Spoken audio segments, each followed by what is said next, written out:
Good evening, ladies, and to our listening audience, welcome. And we are actually celebrating the amazing, the dynamic Queen Diamond, as Barbara always says, Miss Juanita B. Johnson. Juanita, how are you doing today? I'm fine. How's everybody this evening? We're good. Well, I am LaWanna Bradford, visionary and co-founder of Celebrate You, with my awesome co-founder, Barbara Beckley. And we're so excited because one of the things that we've been doing on the page this month is, instead of going back and doing all of the typical historical accounts, and it's not minimizing the great giants whose shoulders we stand on, but we wanted to do something different. We wanted to really focus and celebrate our living history, things that are happening in and around us every single day. Many of the individuals are unsung. And so we looked around, and Juanita is one of those giants who we are celebrating. She is an example of living Black history.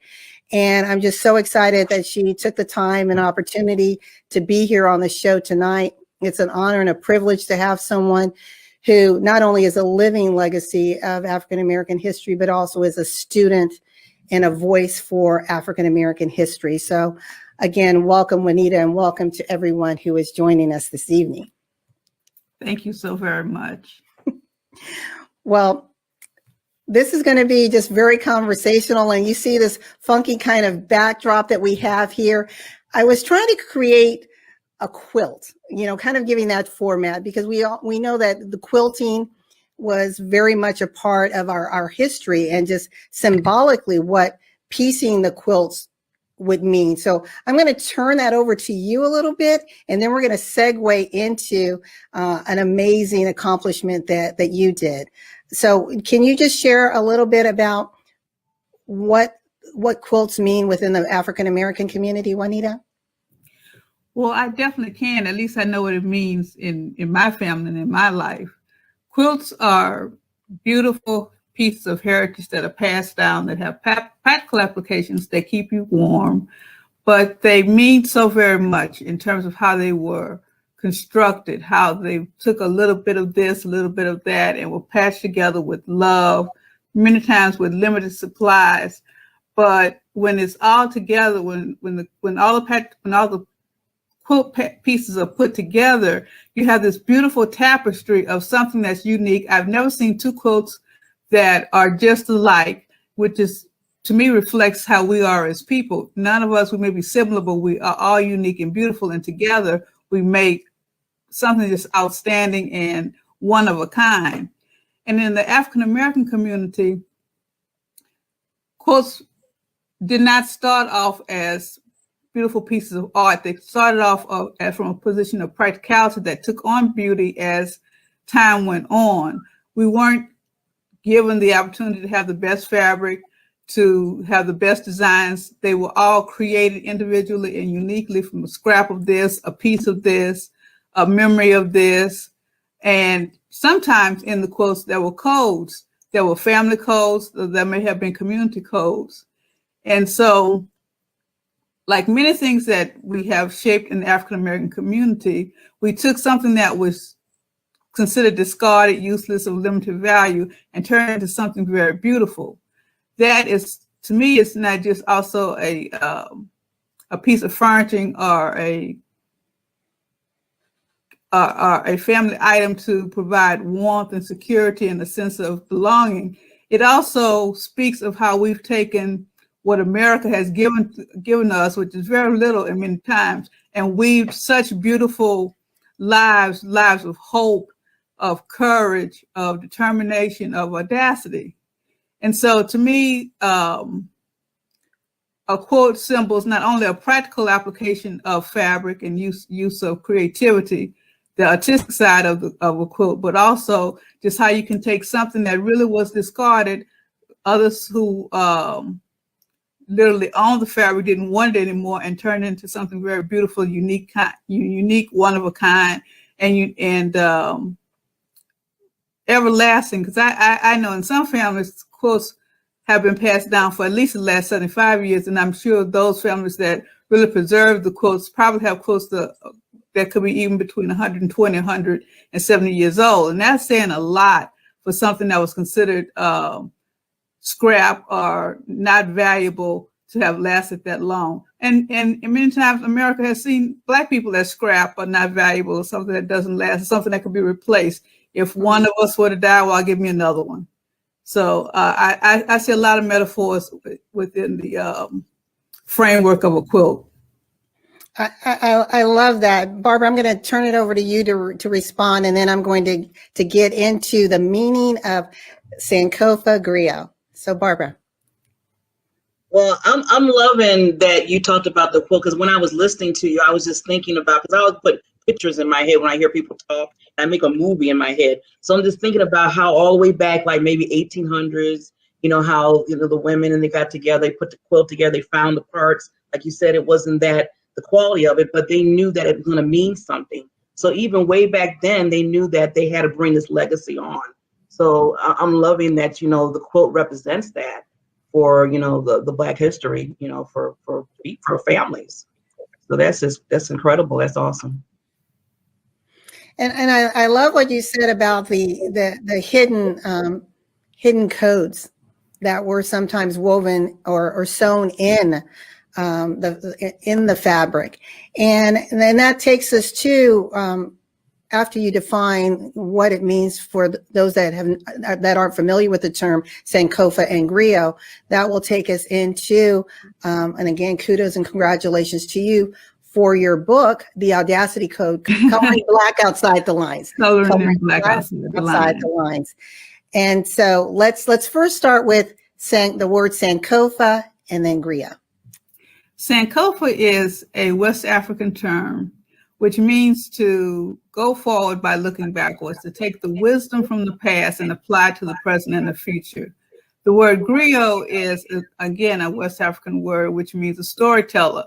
It's a position that's very honored, and because of the way that West African, our ancestors were treated, we were not taught to read and write, and so any sense of cultural continuity was passed down orally. So the griot was and still is a very, very, very large part of the African American experience. I have people laugh sometimes, but it's very true. There was a time early in my career when I worked for a large media organization, and if I really wanted to have an impact as it related to what my goals and responsibilities were as a marketing manager, I knew that I needed to do door-to-door canvassing as opposed to sending out mailers or doing commercials on television. African Americans tend to be an oral people still. And so the position of being the storyteller, of passing down the secret DNA of survival, of living, of thriving when everything is thrown against you, to limit your sense of humanity, your sense of uniqueness, your sense of spirituality, your oneness with the Creator, then the griot then and now continues to be an important position in the community for transfer of culture. I love that, and I think that's beautiful when you're saying that, Sankofa, it's like in order to go forward, we're looking back, we're learning those lessons from our past and taking that and building a better tomorrow. So being able to celebrate the now and then build based upon that history, based upon that experience, better tomorrow for the next generation. And like you said, we're an oral people and telling the stories. And I think about with my father and my grandfather, that they would just, we would love to just be around them. It's like, tell us a story. And, as a kid, you're just so excited and you're thinking, oh, they're being so colorful, but realizing, no, that was real life they were telling. Right. They weren't, it wasn't fiction added to it. It's like, no, this is really what happened. Really life. Right. They survived some amazing times. Yes, they did. And speaking of which, so what I love about your book, and again, kudos to you, and it's one of the reasons we're celebrating you living in American history, is having the courage to tell your story, and to tell your story in a way that weaves or sews the tapestry comprised of all of these different stories into this beautiful quilt work called the Audacity Code. And the Audacity Code, and I'm not going to steal your thunder, but the only thing that I want to say is often when we hear the word audacious, people think, as you mentioned, in a negative terminology, a negative connotation. But when you really look at, there's multiple definitions of it, but when you look at the applied definition as it relates to African American history, I'd like you to explain to our listening audience, what do you mean when you say audacious? Thank you, LaWanna. What I mean is the audacity of the inner will to take nothing and make something, to go from an enslaved people to the highest officer of the land, President and currently now Vice President of the United States of America. This audacity to overcome everything that was thrown in front of African Americans, legal segregation, economic slavery called sharecropping, the less than stellar healthcare, if any healthcare at all, or healthcare that uses as guinea pigs.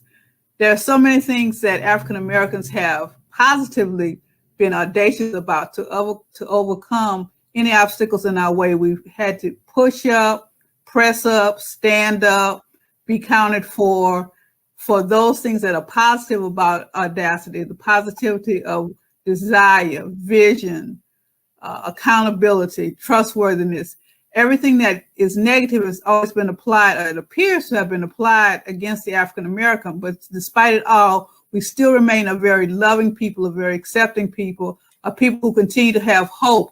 Because without hope, you really don't have a future. And so the audacity, to me, the Audacity Code is, despite everything that was thrown at the Black population, there are those who had phenomenal success, but even if a person didn't have phenomenal success when they made it to the newspaper or to the latest news broadcast, they were able to put together families, even when your family members may have been wrong simply because of the color of their skin.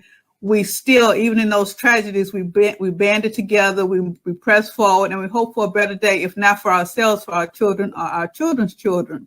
And so there really is not another group of people, to my understanding, in all of world history who have accomplished in such a short period of time so very much, given the sub-level of existence that West Africans experienced when they came to the shores of America.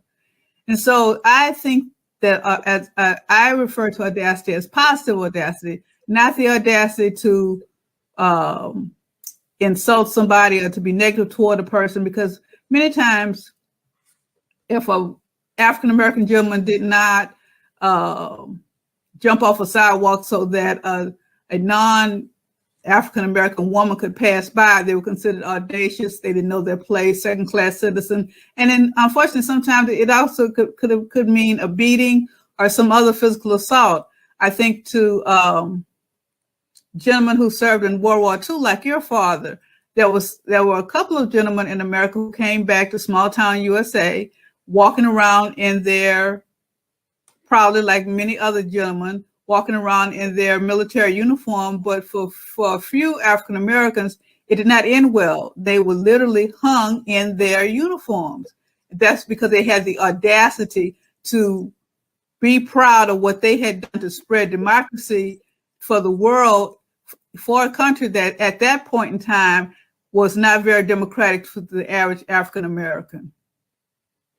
That's a perfect segue. So as I mentioned, you have all of these wonderful stories of our unsung heroes and we have unsung heroes walking among us every single day. If you only take time, and I'm speaking to our listening audience, to listen or to ask us about our background and experiences, it might amaze you. So one of the individuals that you talked about was Dory Miller. And I'd heard of his story before and just his heroic and bravery deeds on the USS Tennessee. And for those of you who don't know, Dory was in World War II. And back then, blacks were even, because my father joined in the segregated army. He joined in 1948, just missed World War II. But at that time, blacks had certain positions that they could hold. And being in the naval ship, they were not allowed to fire any of the weapons. And long story short, when they were under attack, Dory was the one, when the navalman was shot down, he was the one that took the machine gun, and he shot down however many planes that he did. But more importantly, he risked his life to save his shipmates. And I'm going to turn this over to you because I want you to talk about that Audacity Code and bravery, and how we as a people, even though we've been beaten down, pressed down, repressed, oppressed, when it comes down to heroics, we always look to take care of our fellow man. And this was an example. So do you want to talk about how you've incorporated bravery as part of your Audacity Code? I think Dory is a still example of what we traditionally think of as bravery, the military hero, the unassuming personality that finds everything within sight of themselves and saves the day for either their family, their community, or coworkers. But I think that as African Americans, when you get up every day and do the best that you can, you're showing a level of bravery. My grandmother used to say something to the effect of, when America gets a cold, Black people get the flu, which means that we always have it a little worse than the person who is not African American. And so when you have to get up and live today on what is considered minimum wage, which when I was a kid coming up, that was a wage that was for teenagers learning just basic work habits by having a job after school for a couple of hours. But now people are having to live and support families on that. That's bravery. That you continue to hope for a better day, even though that better day may not materially exist for you, but hopefully it will exist for your children or your grandchildren. That's bravery. Because a lot of people, I laugh at sometime at the reality TV shows that come on, the things that can just crash other members of our society who are not African American, just hilarious to me, because just because you can't find your favorite pump or the color you want or something didn't arrive the day that you wanted to have it and you're going to have a complete meltdown, that is probably 2 seconds in the life of the average African American on any given day. There are certain things that just aren't going to go your way because that's how life is. But there are many things that as African American, you have to champion yourself against merely because you have the badge of a brown skin color. And so bravery is those magnificent military feats of outstanding selflessness, but it's also the man at the corner store who makes minimum wage currently in the COVID environment that we live, who no longer gets hazard pay. If he did get hazard pay to begin with, that's equally as brave as Dory, just in a different circumstance. I love that analogy, and you're right. We tend to look at bravery as those that are on, the front line from our military, our firefighters, our police officers. But yeah, those that are, exposed to COVID, our frontline workers, our grocery store workers, every day doing that service with little gratitude, with little financial reward, so that we can come home and feed our families, so that we can have our sanitized wipes and whatever else that we need. And we tend not to give consideration or thought to the fact that every day they're putting their lives in harm's way. So thank you so much for that simple yet very real example that I think can resonate with all of us. Barbara, is there something that you wanted to add? Yeah, thanks, LaWanna. Yes, I do want to add something. I wanted to ask you, Queen, about Elizabeth's mom, Bette Freeman, and how she fought for freedom. That was very powerful. Yes, I think it depends on what day or maybe what part of the day, which is my favorite character from the book. But I think Elizabeth Munberg Freeman said it very clearly in the quote that I end the chapter with, that she would have exchanged her life to have 1 minute of freedom on earth if it was offered to her. Now, it wasn't offered to her. She had to fight for it. To make the story very short as possible, Munberg was a slave in the late 1700s, early 1900s, who worked for a judge and his family in the state of Massachusetts. At this time, of her being associated with these gentlemen, they were discussing their unhappiness with being British subjects in America. And they would have all kinds of discussions where she basically had to take care of their needs, feed them, fill the glass of water, bring in the firewood, whatever was needed, while they had these long discussions of how unhappy they were and what they should do about their unhappiness.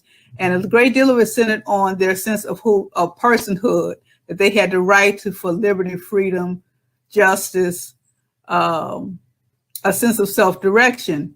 And so she realized that she was just equally as human as these gentlemen were, but she was not free.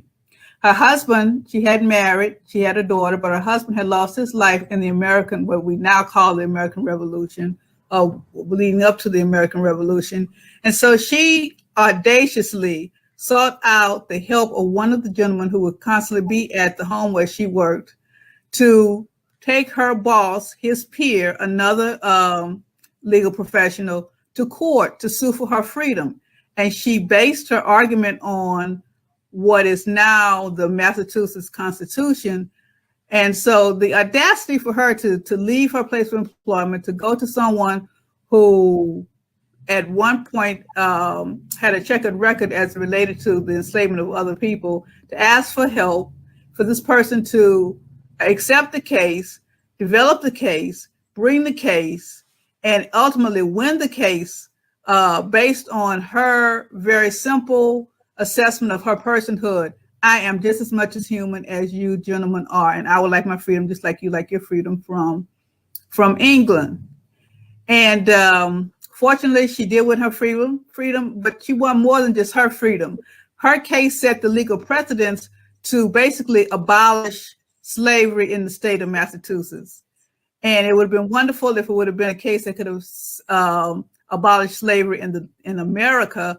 But at least there was one state that if you could get to it, you had the opportunity to live free on this side of your life experience. And fortunately, she had more than just 1 minute of freedom. She had about 30 years of freedom. Her daughter had children. She was able to earn a living for the work that she had given so freely, or was forced to give so freely to others. She built a home, she bought land. And it just shows you that sometimes the audacity of your own sense of self, of trying to achieve what you need to achieve, you not only affect your outcomes, but those for so many people that you know and even don't know. I love her story. I think hers was, as one of our viewers said, she was one of her absolute favorite person spotlighted in the book. And for me as well. And for me, it was because, I mean, just imagine, what was going on in her psyche to say, here I am, I'm an enslaved person, and I'm going to challenge the systems that be, the power that be. I'm going to go against all odds. There's no precedent set for what I'm about to do. I'm going to go into the system, get someone who knows the system to plead my case. And I'm going to believe, I'm going to have that confidence, that determination that I'm going to win. And so to our listening audience, I challenge you. This book, again, it's a tapestry of beautifully written stories of American history. But within each, there is the Audacity Code. There's 12 components of the code. And I challenge you to ask yourself, what are you willing to go all in for? What systems are you willing to challenge? What limiting beliefs are you ready to tear down to win your freedom to live the divine beauty genius that was intended just for you? Are you just content to just be among the status quo, just keep doing what you're doing, and just hoping against hope that things will change. The choice is yours. And that's this call to action here with this Audacity Code. So again, I'm speaking to now our non-Black listeners. Please don't look at this book and think, it's a Black book. There is codes of truth here, life application, that if you apply them, if you take and tease out and hear the wisdom, hear the hidden secrets here, I guarantee you are going to take your life to the next level if you dare to be audacious. Barbara. Ooh, that just gave me goosebumps. I'm like, I'm ready to take on the world again. Get the book. Okay. Well, I wanted to say, Queen, I want to ask you, because, we have the Rachel Ray cooking shows and those, network cooking shows. But before all that, we kind of started that revolution. I want to ask a little bit of what you, on that note about, like the cooking of how we do in our generation. Well, I know that there are lots of cooking shows, and even a few of them I look at myself in the evening. But when television first started, literally in the early 1950s, in New Orleans, which is famous for its Creole, Cajun, mix of a little bit of this, a little bit of that cooking, there was a Black woman who had a cooking show. But not only did she have a cooking show, she had a phenomenal career that was focused not just on making delectable, tasty dishes, but on trying to uplift her community through the art of cooking. Through her lifetime, she had a cooking school for Blacks to learn how to become chefs or other ancillary career areas in the food service and hospitality business. She had a luncheonette, because it was segregated at that time for Black workers, so they could come and get a nutritious, healthy, but quick meal, and also circulate money back through the Black community. She was such a fine cook and had such a reputation that she left New Orleans on several times to go work at places like Colonial Williamsburg for the Rockefellers and in upstate New York. She had a frozen food line, but unfortunately, like so many of us, she had a hidden health issue that ended her life in her early 50s. But her legacy still lives on. If this is a woman who had just through the simple fact of having a love for cooking and using cooking as a vehicle to move not only herself and her family forward financially, but her community financially, I think that many of us can take that same audacity to take what is our natural gift to not only move ourselves forward in our immediate circle, but also our community at large. I love that story. I know I read it. I thought, what? Right. Someone who was before Julia Childs? Correct. That was amazing. Now, we are almost out of time, and we're definitely going to have you come back, because I would love to do a series with you where you get into the elements of the code, but I just want to read them off to our listening audience. And we're here with Juanita B. Johnson, who is the best-selling author of the Audacity Code, Coloring Black Outside the Lines, which is available on her website, which we will show you. It's that you can get a copy of that. And we encourage you, please get a copy, because it's going to make a difference in your life. So you talk about free, desire, commitment, integrity, vision, accountability, adaptability, Ujima, which is a Kwanzaa term meaning collective work and responsibility, service to others, bravery, preparedness, and confidence. And before we close, I want you to end this with the word vision. And what is it that you see for yourself in this work with the Audacity Code? What is the vision that you have? And secondly, what is the vision that you hope people who are listening or who have the opportunity to read your book will have for their lives moving forward? The vision that I have is that I can share just a little bit of what I received as a child growing up as a member of my household. When it was dinner time, we would watch the CBS News, but then as we were doing the dishes, my parents would just tell me stories of local, regional, and sometimes internationally known Blacks who would just know things.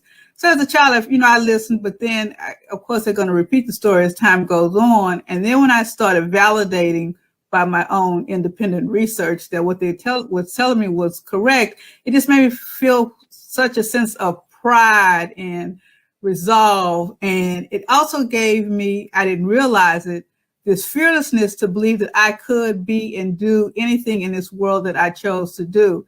I fought for a long time aligning myself with the word educator.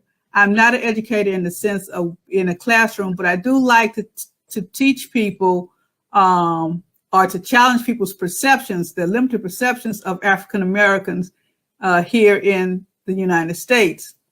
My vision as it relates to readers is that you will find a story or stories that will give you a little pick-me-up to re-energize you, to reboost your desire to achieve that which you hear in your heart, know in your mind, and it may have put your hand to the plow in the past but gave up for some reason. It is for you to continue forward, not to give up, and to know that others who had circumstances much more dire than we will ever face as African Americans or either as European Americans at this time, who did phenomenal things with all types of limitations, but that inner spark within them had to be acknowledged, had to be expressed. And so I'm hoping that the confidence that I grew up with, it taking for granted that I could be, do, influence whatever I chose, that you too will feel that same sense of optimism and hope and have the audacity to live your life by coloring outside the lines in Black. I love it. I love it. I love it. We salute you. Thank you so very much, Juanita, for being a part of our first Celebrate You Black History special. We truly honor you and all that you do. Thank you for being a living history for us, a legacy for our youth that are going to be able to look at the richness and have pride in our history. And to those who are our non-African American brothers and sisters, that you see that Black history is in fact American history. So take up that charge that Juanita said. And this is about living your best life, but doing so audaciously, unapologetically, being the divine genius that is you. You can reach Juanita and order her book, copy of her book, The Audacity Code, Coloring Black Outside the Lines, at www.juanitabjohnson.com. Juanita, thank you so very much again. We need to have you back so we can dig a little deeper. Well, thank you so very much for this generous invitation. I hope that everybody has a great evening, a better tomorrow, and just commit to yourself to live audaciously as you can. Good night, everyone. Thank you again.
Barbara.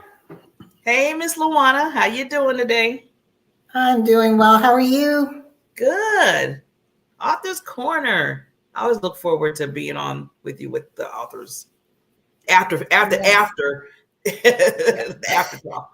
The after talk. Yeah. Well, we hope that those of you that are watch this or watch the replay, that you enjoyed our encore celebration of Black history with the author Juanita B. Johnson and her book, The Audacity Code, Coloring in Black Outside the Lines.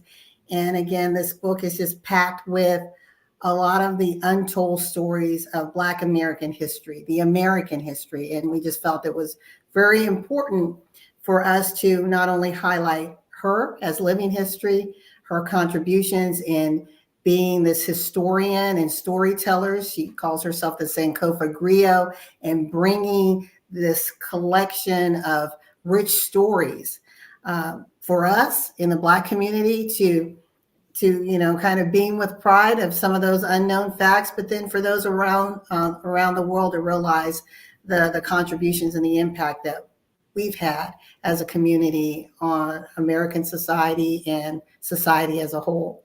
Barbara. Great impact.